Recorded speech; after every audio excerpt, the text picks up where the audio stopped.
So episode 3 of American Survivor. After the Hustlers voted out Simone last episode, this episode opens with the Hero Tribe and Ben and Chrissy happy that they're in a good position. They've got a pretty good bond between the two of them. Ben sort of has Alan on the hook, Chrissy has Ashley on the hook, and JP seems to kind of not really know what's going on. And JP's mostly out fishing because he said he wants to stay away from all the scheming, he finds that difficult. He just wants to provide for the tribe. He seems like, as Chrissy's assessment in the last episode put it, he's good in challenges, not particularly smart. And Ashley says that JP is becoming more and more dreamy as time goes on. Every time he comes wading out of the water with like food on the end of his spear and water rippling off his abs, she says something seems to happen inside her. Yes, I bet it does. That's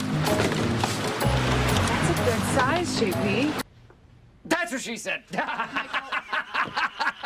But because JP's dreaminess is increasing and she knows that she can't sort of talk to him much with Alan around, that is increasing her need to take out Alan so she can hang out with Mr. Dreamy, I guess. But what she doesn't know is, meanwhile, Ben and Chrissy are actually contemplating that at the next tribal, if they have to go, it's going to be a toss-up between Alan and JP, and I hope they realise how much Ashley is falling for JP, because if they try to target him, she's probably not going to go along with it because he's Mr. Dreamy after all. Fortunately, they didn't have to worry about that yet because they didn't end up going to tribal this episode. The Healer Tribe didn't go to tribal either, but in the Healer Tribe we started to see the bad consequences of breaking the number one rule of Survivor, never tell anyone about your idol, in that Joe is worried that Joel now might tell Jessica about his idol, and sure enough, he does. Resulting in Jess, who said on the show she's actually a virgin, to kiss him on the cheek. She said that's a big deal. She doesn't kiss people on the cheek very often, but she just couldn't resist it in that moment. Hashtag slug in love. But Joe's worried that this is going to come back to bite him, and he absolutely should be worried. He absolutely should be. Because as soon as Joel tells Jessica about this, Joel then also starts spreading this info with other people in the tribe who immediately start planning Joe's blindside. Like instantly. And they plan it that they're going to let Joe think they're all okay with voting out Mike, but then they actually vote out Joe to take his idol out with him. But in the planning of this, Cole sort of blurted out in front of others in the tribe, with Jess there, the information about Joe having an idol, and Jess is kind of upset that he didn't talk to her first about who should we approach. He just blurted it out. That's obviously a problem. If someone's a blurter, you can't really trust them with sensitive information. So that's your poker face. A regular face? No, it isn't. I've seen your regular face. That is not it. All right, George, come on. What do you got? Turn him over, George. I want to see him. Come on, I'm calling. What do you got?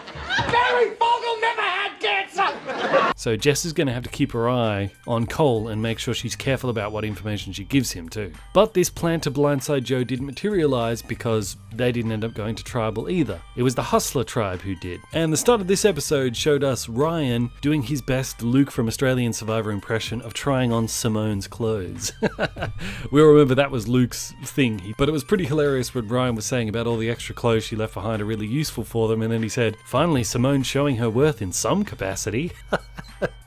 Brutal. One person who's not in on all the fun and games though is Lauren. She feels like an outsider, even amongst the Hustler Tribe. She's used to working alone as a fisherman, but Lauren doesn't need to worry just yet, because now that Simone's out of the way, the next least likable person in the tribe is Patrick because he annoys everyone, and Ali, one of his closest allies, is upset that he blurted out at the last tribal that I trust almost everyone here. He, much like Cole in the other tribe, is a blurter. You can't trust a blurter, they just blurt stuff out. I'm saying the word blurt too much, I should switch it up with some other word. But Patrick also shows his lack of ability to kind of disguise his moves when he very obviously walks off and starts searching for an idol out in the jungle, and Ali needs to pull him aside and say, you need to chill out with the idol searching, it's so obvious. Patrick just seems to be incapable of deception. That means he's really not long for this game, because the entire game is based on deception. And after the Hustler Tribe loses immunity once again, mostly due to Patrick, his failure with the throwing stuff, and his inability to hand it over to someone else to take over is basically the reason they lose. So it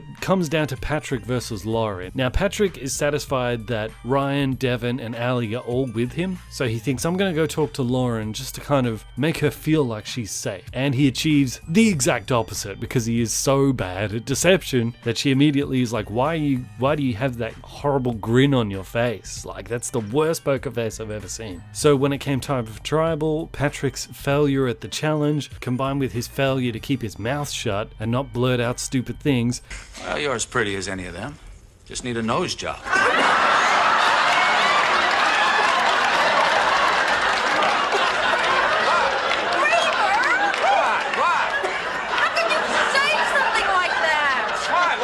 I just said she needs a nose job, so what?